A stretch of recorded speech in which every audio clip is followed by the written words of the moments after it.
said that you haven't done television for a long time, and what was the last show you did, if any?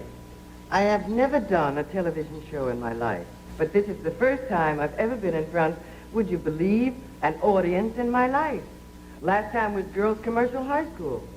It's true. Susan Hayward holds a very interesting place in Hollywood history. She is not remembered as a legend like Katharine Hepburn, Bette Davis, Elizabeth Taylor or Marilyn Monroe, perhaps because none of the movies that made her famous have turned into significant classics, yet at the height of her career, she was just as big, or maybe even bigger, than all those established names. One of the screen's most popular leading ladies, who attacked her roles with a one-of-a-kind aggressiveness and bigger-than-life acting style that maybe feels partly representative for her era, but at the same time is distinctly and totally her own. Her specific appeal was mostly rooted in her balance of femininity and feminism, often playing characters that other actresses might have avoided. Modern, complex, and often unlikable figures, but always with remarkable glamour and sensuality, making her both an admired sex symbol and a highly respected performer who could captivate audiences with her overwhelming on-screen intensity just as much as with her formidable style and beauty. But all of this popularity and acclaim did not come easy for Susan Hayward. Instead, it was hard-earned through years of determination, eagerness, and perseverance. For almost an entire decade, she had to battle the doubts of her family, producers, directors and co-stars about her talents and her potential as a leading lady, before finally finding the kind of acclaim and success she had desired her entire life. Susan Hayward always wanted to be both, an actress and a star, beloved and celebrated, and she never had any doubts that her dreams would turn into reality and get her all the way to the top. So in this video, I want to look at the early life of Susan Hayward, her highly publicized arrival in Hollywood, her years of struggle and hardships, her first minor successes, and how her performance in Smash Up, The Story of a Woman, finally brought her the kind of acclaim she had always been looking for, transforming her from a disregarded starlet into one of Hollywood's most esteemed leading actresses. Looking at the early years of Susan Hayward's life, there was little to suggest the future ahead of her. She did not come from a family that actively nurtured artistic ambitions, she had no true connections to the world of show business, and possessed none of the financial security that might have allowed her to simply pursue an acting career as a risk worth taking. Susan Hayward was born Edith Mariner in June 1917, as the youngest of 3 children in Flatbush, a working-class neighborhood in Brooklyn. The Mariners had very little, and life for the family was a constant struggle. Shoes, for example, were patched with scraps of cardboard cut from cereal boxes, and at Christmas, the children were often given an apple or an orange instead of toys, sometimes even just a lump of coal. There were times when we didn't have enough to eat. I remember once I only had bread to eat for 3 days. We kids never had a birthday party. We couldn't afford them. Kids never invited me to their parties because they knew I wouldn't return the invitation. Unsurprisingly, there was no artistic influence on Edith during these times. Her family could not afford tickets to Broadway shows, and even going to the movies was far beyond their means. For Edith, the motion picture business was not merely on the other side of the country, it was an entirely different world. But despite all this, she would later say that she still wanted to be an actress from a very young age. She never knew exactly where that dream came from, but once it appeared, it became the goal around which she built her entire life. Her dreams were almost shattered in 1924 when Edith was hit by a car while playing outside, flying 10 feet through the air and laying motionless on the ground. Presumed to be dead, she was brought to a free clinic where she was diagnosed with 2 broken legs and a dislocated hip, doctors telling her that she might never be able to walk again. Unable to pay for any medical treatment, her mother brought Edith home, where she spent the next 7 months confined to her bed, waiting to learn whether the doctor's prediction would come true. Progress came slowly, but Edith refused to surrender to her circumstances, and after a long period of recovery, she was finally able to get back on her feet, though she would rely on crutches for the next 2 years. But even if Edith was able to completely recover, the accident left one lasting consequence. One of her legs remained a quarter of an inch shorter than the other. As a young girl, she hated the difference, but years later, it contributed to a trademark hip swing and distinctive way of walking that fascinated movie audiences across the country. But even during these times of personal hardship, Edith did not give up on her dreams. On the contrary, the time spent in bed left her ample opportunity to imagine a future as an actress and a star. So once her condition improved, she joined all local theater productions and school plays she could find, sometimes working behind the scenes, building scenery or drawing the curtain, but on the stage whenever possible. In these early experiences, Edith already showed how connected acting and fame were for her, and that her main goal was to leave an undeniable impression on her audience. She was never drawn to conventional leading roles, and instead preferred smaller, often overlooked character parts that were demanding and challenging, frequently portraying elderly or unsympathetic figures, which ultimately gave her the opportunity to steal the show from her co-stars. When she graduated in 1935, her yearbook described her as one of our prize actresses, and a caption under her picture stated, "Most dramatic."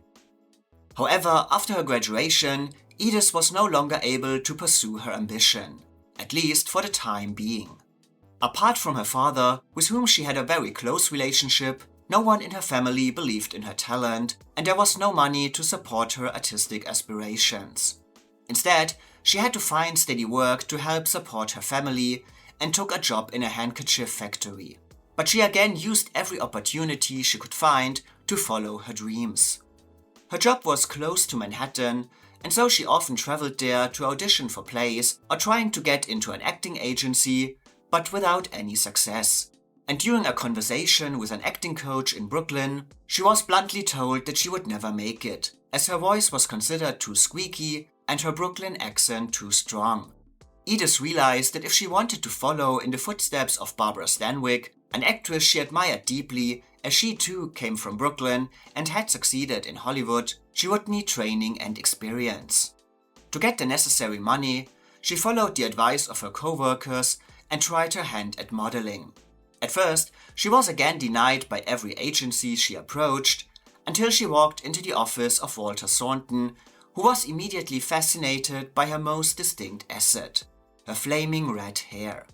During her days at school, her classmates had made fun of Edith by calling her Carrot Top or Brick Top, but Thornton felt that her hair would be perfect for color ads, and turned her into one of the agency's top moneymakers. It was Edith's first taste of a different kind of life, as she was featured in ads for everything from refrigerators to toothbrushes, from cigarettes to soap, and she used her income to support her family, but also for advancing her acting ambitions, taking voice and movement lessons, and attending the Vegan Drama School at the Rockefeller Center, where tuition and requirements were not as high as at the far more prestigious American Academy of Dramatic Arts. But even if she slowly refined her speech and gained formal knowledge in performing, it was still her work as a model that ultimately opened the door to Hollywood.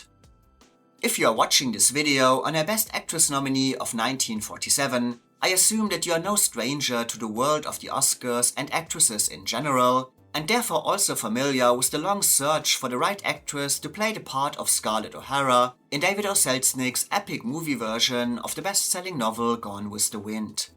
Basically, every major actress in Hollywood either wanted to play the role or was considered by the producer and then attached director George Cukor, including names like Joan Fontaine, Lana Turner, Loretta Young, Jean Arthur, Joan Crawford, Katharine Hepburn, Tallulah Bankhead, Joan Bennett, Bette Davis and Paulette Goddard. However, Selznick and Cukor did not feel that only an established name could be Scarlett. On the contrary, both were very open to cast a completely unknown actress, someone the audience had never seen before, and who might therefore be more readily accepted in a role than a well-known star with recognizable screen mannerism.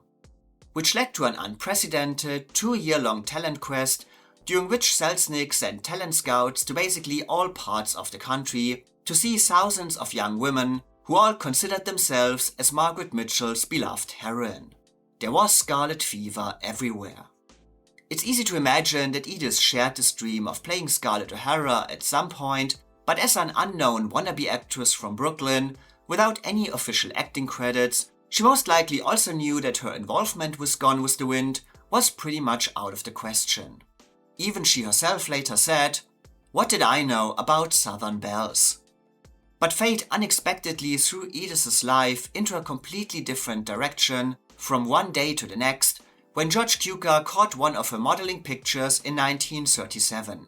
Fascinated by her red hair and her intriguing appearance, he invited her into his New York office and offered her the chance to test for the role of Scarlett in Hollywood. Obviously, this was a whirlwind moment for Edith. For her entire life, she had dreamed of becoming an actress and of making it to Hollywood, fighting against every obstacle, but without ever truly coming closer to her goal. And then suddenly, one of the country's most important directors offered her a free trip to Los Angeles and the chance to test for what was undoubtedly the most coveted female role in Hollywood history. It was indeed a dream come true, and Edith immediately packed her bags and went west. For her, it was an almost surreal experience, not only because she suddenly had the chance to become a real actress, but also because she was given the star treatment by David O. Selznick, staying at a luxurious hotel, attending many Hollywood parties, and being discussed in the press as a young and exciting newcomer who might soon be cast in the most anticipated production in years. Now, hearing about all of this, it does seem that there was indeed a real possibility for Edith to become the biggest female star in Hollywood from one day to the next. But reading about it in more detail, it becomes obvious that she actually never had a serious chance for the part of Scarlett. As mentioned before, she was completely inexperienced as an actress, far younger than the other women considered for the role, and spoke with a thick Brooklyn accent, not suitable for a Southern belle. But of course, there is the clear amount of time and money spent on her. Selznick must have had something in mind when he brought her to Los Angeles. But the considerable attention was less part of his belief that Edith would be the ideal Scarlett and more part of Gone with the Wind's ongoing publicity campaign. So far, Selznick had no idea who to cast as his leading lady, but he knew that the search for the right actress would make constant headlines and keep public interest in his project alive. And for the press, it didn't matter if he considered an established actress like Bette Davis, who had the engaging star power, or a complete unknown who could represent an engaging Cinderella angle. So for Selznick, Edith did not come to Hollywood to play Scarlett O'Hara, but to create publicity. George Cukor later flat out admitted she was very young and not too experienced. In fact, completely inexperienced. It would have been stupid to get a 20-year-old girl to play a most demanding part.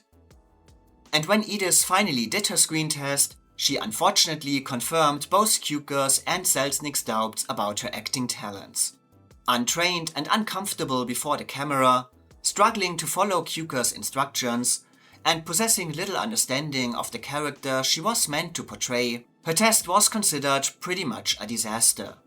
However, Selznick kept his opinion to himself for a while, both to prolong the publicity around her and also to use her in screen tests opposite other performers.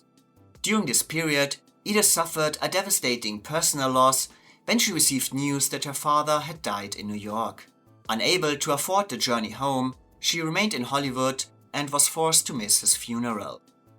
And then 4 weeks later, Selznick finally informed her that she would not be playing Scarlett O'Hara. His reaction to her test had been so unfavorable that he also did not consider her as a contract player at his studio and instead advised her to go back home. As far as he was concerned, Edith had no future in Hollywood. But she obviously felt differently. Even if she did not get the role of Scarlett, she had still made it to Hollywood, and after the death of her father, there was nothing left to draw her back east. Determined to build a career in the film industry, Edith rented a small apartment with the money Selznick had given her for her return to New York. For her, the dream was far from over. As she said, "I'm going to make it, no matter what." But unsurprisingly, things were not easy for Edith. The excitement around her had died down after Selznick's rejection, and she spent the next couple of months failing to gain the attention of the Hollywood studios. Slowly running out of money, it seemed that she might have to return to New York after all. But again, George Cukor influenced the course of her life when he recommended the struggling performer to a talent agent who showed her Gone with the Wind screen test to Warner Brothers.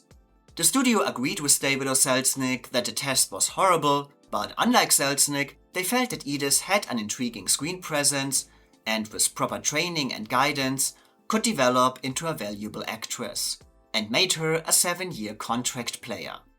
It was another important milestone in Edith's pursuit of a Hollywood career, and she was especially delighted when Warner suggested that she adopt a new professional name, a step that for her symbolized more than anything her true arrival in the film industry. She picked Hayward as a variation of Havers, the name of another New York actress, and Susan out of a list of possible names offered to her.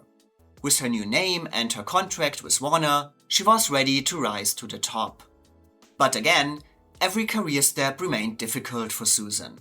Warner was maybe intrigued by her screen presence and her looks, but her lack of acting talent and her thick Brooklyn accent convinced executives that she was not yet ready for significant roles.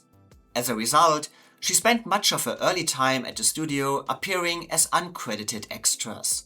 Many of these appearances ended up on the cutting room floor, making it nearly impossible to say how many movies she did during this time.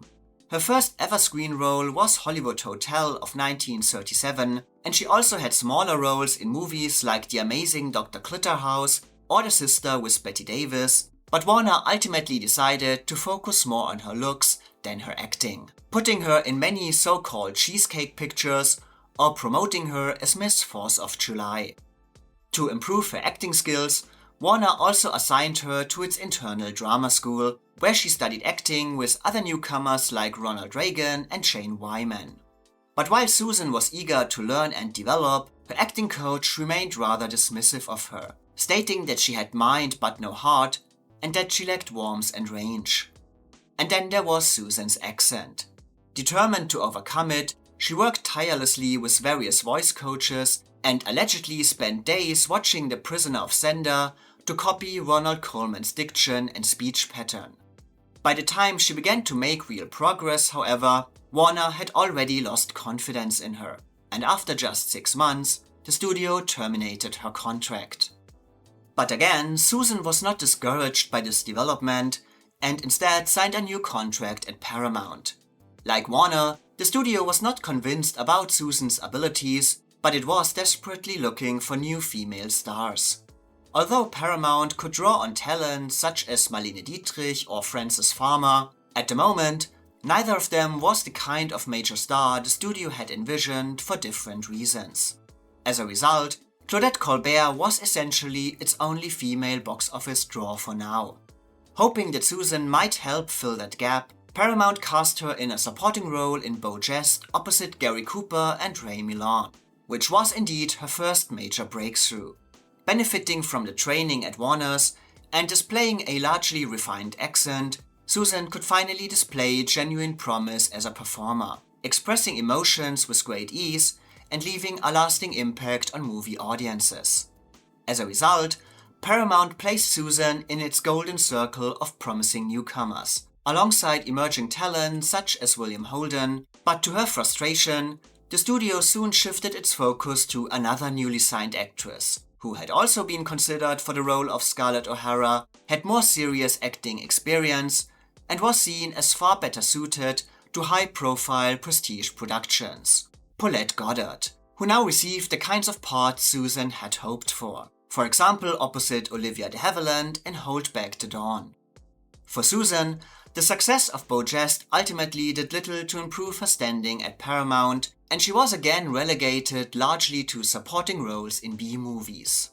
But she then suddenly found an ally that had the power to significantly improve her standing in the industry: gossip columnist Luella Parsons. In 1939, Parsons was already a very influential name, the first syndicated Hollywood columnist, writing for media mogul William Hearst and hosting her own radio show. Following Beau Jest, Parsons singled Susan out as one of the most intriguing young prospects in Hollywood and invited her to take part in a 9-week national touring roadshow with a group of other emerging performers. The show, called Luella Parsons and Her Flying Stars, can be described as a sort of early version of American Idol. Luella playing herself and judging the young actors who had to impress her with different sketches. Performing 4 to 5 times a day, the tour played major cities including San Francisco, New York, Philadelphia and Washington. And in every city, Susan would immediately emerge as the audience favorite when she entered the stage and hollered out, "Anyone here from Brooklyn?" which soon became her trademark line. Parsons found Susan's acts during the show highly entertaining and because of her unique intensity, began to promote the newcomer as a young Betty Davis, which is kind of funny because Betty Davis was 31. The attention generated by the roadshow eventually helped Susan to secure a more substantial role when she was cast opposite Ingrid Bergman in Adam Had 4 Sons in 1941. Ingrid was not yet the megastar she would become a few years later, but appearing alongside her nevertheless represented a significant chance for Susan, who always remembered her very warmly, saying, "Some actors and actresses are like blank walls, so unresponsive, you can't do your best. Ingrid is just the opposite. She worked as hard on my close-ups as for her own." The role was a great chance for Susan, and reactions at the time confirmed that she had taken it, as critics stated that while audiences might hate her character, they still loved Susan. Something that had been said a few years earlier about the work of Betty Davis as well.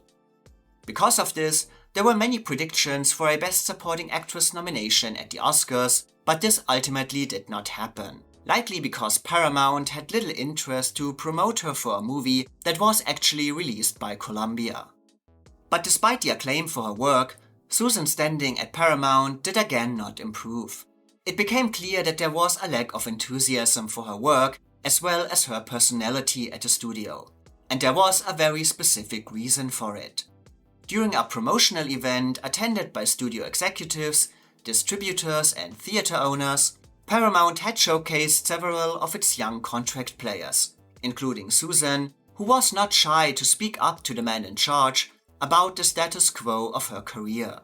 There are different versions of what exactly happened, but apparently she addressed the distributors and theater owners with some version of, "Hey, you want to know why I'm not in more and better movies? Well, ask the guys from Paramount." Unsurprisingly, executives at her studio were not happy about her behavior, and from then on, pretty much slowed down her career deliberately. Susan later said about her motivation for her actions, "I was pushed around in those years, so I spoke up. The studio kept referring to me as a promising young actress. What I wanted to know was, just how long could a girl be promising? Other girls were going right to the top, while I got the parts no one else wanted." Susan consequently gained a reputation as a, as she called it, wave maker, somebody who stirred up trouble and refused to accept the status quo. However, it was not only her obvious determination to get ahead that gave her a negative reputation in the industry, but also her own insecurity about her talents and her background. Lacking formal training as an actress, she always felt insufficient and inferior to the reigning female stars in Hollywood, constantly afraid her Brooklyn accent would come out and expose her as a fraud. As she later explained, "All my life I've been terribly frightened of people. I thought everyone was so brilliant. I felt so inadequate. The only way I knew how to protect myself was to scare people before they scare me." Over time, this insecurity made Susan a very withdrawn person. On movie sets and within Hollywood circles alike, she kept largely to herself, rarely socializing with co-stars or engaging with crew members, a behavior that was often misinterpreted as arrogance or a lack of humor. I had to learn to channel my energy very early in my career. In the old days of movie making, when a director said action and he meant for tears or laughter or whatever mood was needed, you had to be ready or they'd get someone else to do the job. You couldn't take time to get in the mood. You were paid to be in the mood.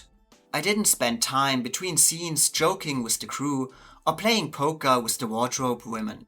I saved my energy so that when they said action, I was ready. And by the same token, I learned to turn the emotions off just as quickly. But despite a certain level of resentment from the industry, Susan was still slowly evolving as an actress and as a recognizable name among movie audiences. She was someone who developed her skills over time, every picture helping her to gain experience and confidence, and she slowly continued to climb the ladder of success. In 1942, director Cecil B. DeMille cast her opposite Paulette Goddard in Reap the Wild Wind, his answer to Gone with the Wind. While not the same kind of triumph, the movie was still among the 5 biggest box office hits of 1942, gaining her more publicity than ever, and she also found success opposite Frederick March and Veronica Lake in I Married a Witch, in And Now Tomorrow opposite Loretta Young, and in various World War II related movies. Susan had undeniably achieved her childhood goal. She was a Hollywood star. But still, she was not satisfied. She earned a living with acting, she was working opposite big names, she was known to movie audiences. But she did not feel truly accomplished yet, as articles in the press often suggested that it wasn't Susan's talent that had brought her so far, but only her looks. Constantly feeling both inadequate but also undervalued, Susan finally wanted to prove herself as an actress and show that she was more than just a pretty face. However, she knew that the needed material for this would not come to her at Paramount, and she left the studio after her contract expired in 1945, deciding to sign with producer Walter Wanger instead, which ultimately became one of the most important decisions in her career. Walter Wanger had been working as a producer for different studios since the early 1920s and had been involved with projects like The Chic with Rudolph Valentino, Queen Christine with Greta Garbo, John Ford's Stagecoach, or Alfred Hitchcock's Foreign Correspondent, and he was also an important figure in the careers of performers like Claudette Colbert, Henry Fonda, Charles Boyer, and Miriam Hopkins. In the 1940s, Wanger was involved in numerous color productions like westerns and war films, but he also had a strong interest in smaller black and white dramas shaped by European influences, such as Italian neorealism or British films like Brief Encounter. He was drawn to stories that explored the complexities of post-war life, particularly the experiences of women navigating newfound independence after World War II, only to find themselves pulled back toward traditional expectations and established social structures. And Wanger felt that Susan, with whom he had been fascinated since seeing her performance in Adam Had Four Sons, was the ideal actress to bring these kinds of characters to life. The producer felt that Hollywood so far had mainly misunderstood her qualities as an actress, trying to turn her into a glamorous and refined Joan Crawford type. Wanger, on the other hand, agreed with Luella Parsons and many critics at the time that she was far more Bette Davis than Joan Crawford, an actress who possessed a rare combination of strength and vulnerability and who could hide deep inner pain behind passion, resilience and defiance, and who, with the right role, could be turned into one of Hollywood's biggest stars. And in 1947, he found what he believed was the perfect project for this purpose, a script called Angelica, based on a short story by Dorothy Parker about a nightclub singer who marries and becomes a mother, but almost destroys her life due to her alcohol addiction. A story rumored to be based on the life of Dixie Lee, an American actress, singer and dancer, and wife of Bing Crosby. Due to this controversy, but also because the role of a female alcoholic was considered in bad taste, many of Susan's friends and colleagues advised her to reject Wanger's offer, but she herself immediately agreed with the producer about the potential of the project, sensing that this could indeed be the role that might elevate her career to the next level and demonstrate the scope of her acting talents, especially after movies like The Lost Weekend, A Tree Grows in Brooklyn, The Best Years of Our Lives, or The Ranger's Edge had already proven very successful for performers playing characters struggling with alcoholism. But beyond this, she was also intrigued by the timeliness of the story, which she felt many women at the time would easily understand. One of the reasons I jumped at the chance to play the part is that the movie deals with a serious social problem. More and more women are working and seeking careers, and the truth is that they can do almost anything as good as a man. But when these girls marry, some husbands treat them like they were something that came with the apartment. They shut the wives out of their own lives, and then they get enraged if the wife feels so insecure that she drinks. It was a conflict that Susan could understand to a certain degree. In 1944, she had married fellow actor Jess Barker, and the following year she gave birth to twin sons. Susan obviously did not abandon her career for the sake of her family, but she also experienced a struggle in her marriage that defied traditional gender roles, as she was far more successful than her husband. Barker had appeared in You Can't Take It With You on Broadway, but in Hollywood, he was largely confined to supporting roles in B-movies at Columbia.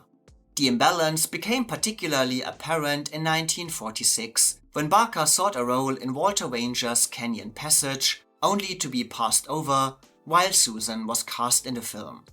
The marriage, which ended in divorce in 1954, was consequently not easy, often dominated by fights and arguments, giving Susan first-hand insight into the frustrations, compromises, and emotional conflicts faced by women like Angelica, whose personal aspirations frequently collided with the expectations imposed upon them.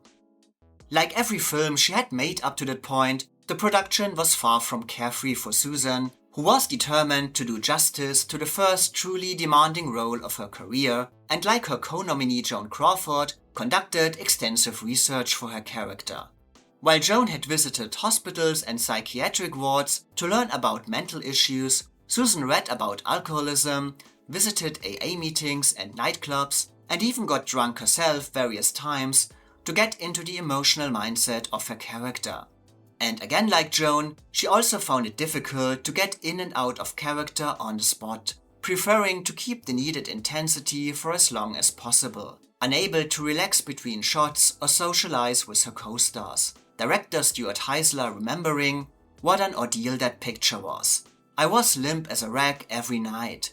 Susan had so many emotional crises that she arranged a set of signals, like a lifted finger or a nod of the head, to let me know that she was in the proper mood to start a scene." Co-star Marsha Hunt also remembered how the demands of the role caused Susan to constantly retreat on the set.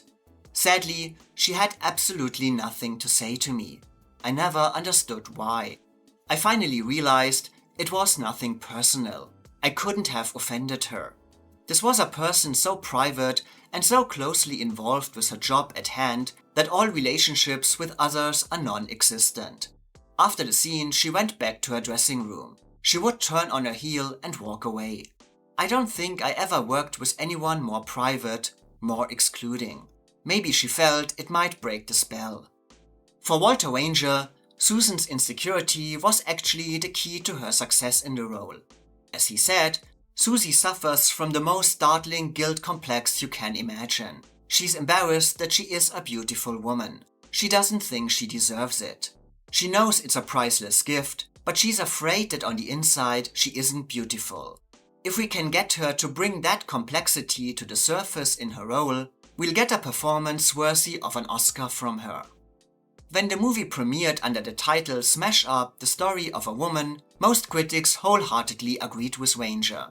Variety said that, just as Ray Milland achieved his greatest prominence because of The Lost Weekend, Susan Hayward gets her biggest break to date in that one. She handles a difficult acting job with ease and assurance.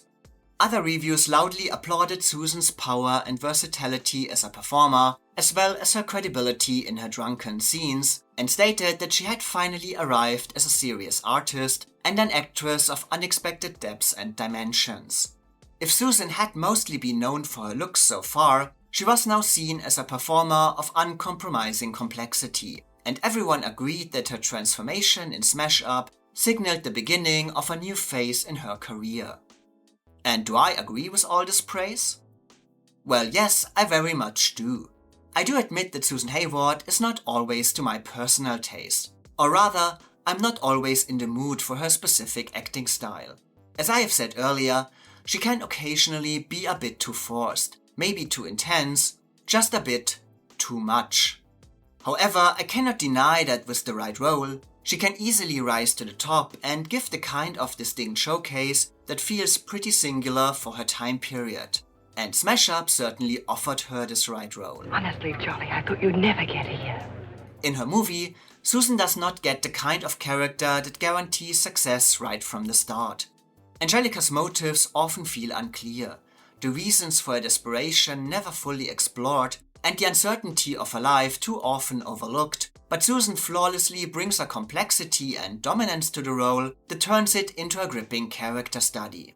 She has the kind of face and personality that fits both the role of a nightclub singer, but also the devoted housewife, making it clear how Angelica's life suddenly changes and how she cannot cope with the demands and sacrifices asked of her. Susan's face can tell countless untold stories, shine bright with happiness and almost torn from despair, and make her journey always feel like a logical, consequential sequence of unavoidable events. Did you ever sit day after day, night after night, staring at your hands? I have. Playing drunk is always a challenge for a performer, especially at a time when the topic was still not as explored and often used for laughs instead of serious drama. As mentioned before, other movies with similar messages had just come out in the prior years, so it was certainly a timely theme, but there was still something daring in Susan's work and how willing she was to show the darker and difficult sides of her character. She never feels exaggerated in her drunken moments, showing how Angelica can get lost in a sense of self-pity and hopelessness, or leash out aggressively against everyone she feels doesn't understand her. Even the head of the National Committee for Education on Alcoholism commented at the time, "If I hadn't been informed differently, I'd swear Susan was an alcoholic." So I take a drink once in a while. What of it? Does that make me a lush or something? What makes Susan's performance particularly impressive is that she never asks for understanding. Rather than presenting Angelica as a victim, she allows her flaws, selfishness, and disregard for others to remain fully visible, but she also reveals the loneliness and frustration underneath her outbursts, creating a character who is both difficult and deeply affecting. Why just keep whining around about how you've had enough? I've had enough too! Get out and let me alone! Walter Wanger was determined to create Smash Up as a star vehicle for Susan, instructing director Stuart Heisler to focus the entire movie on her. And while Susan does live up to the challenges of the role, the picture itself does occasionally feel a bit bland, especially because Susan's co-stars are barely given anything to do with or lack the personality and presence to keep up with her own strengths. Her chemistry with Lee Bauman is therefore often disappointing, making the central relationship in the picture strangely uninteresting. But Susan still keeps Angelica herself engaging enough to avoid any missteps.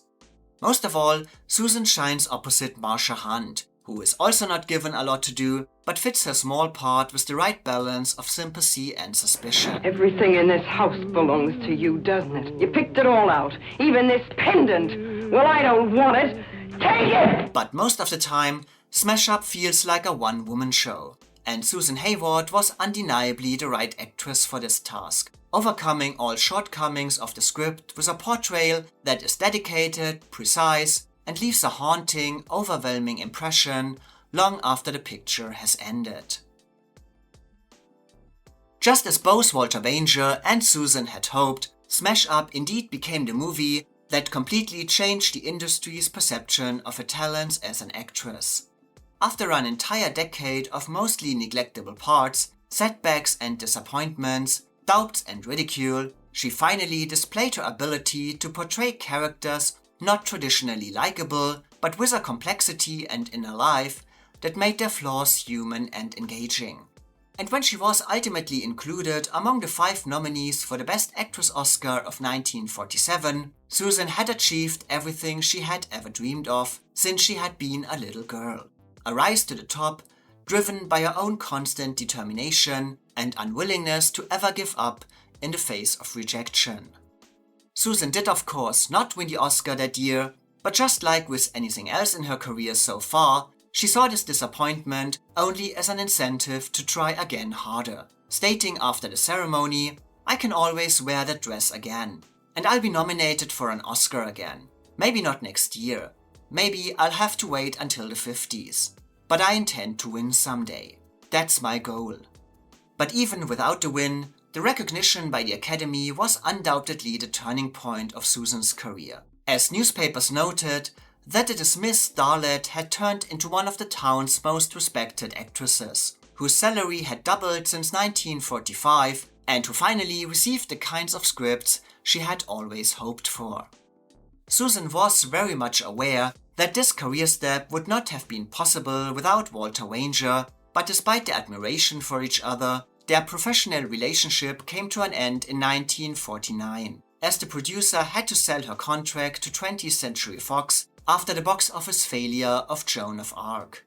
However, Wanger believed that the move might ultimately benefit Susan, as in his opinion, the studio could offer her exactly the kind of project that would truly bring her to the top of Hollywood, a view that proved accurate when her work at 20th Century Fox soon propelled Susan into full movie stardom. She therefore always remained fond of Wanger, saying, "I owe everything to Walter. He was the guy who had faith in me." And it was their second collaboration almost 10 years later that would eventually bring her the recognition she had wanted all her life. But this is a story for another time.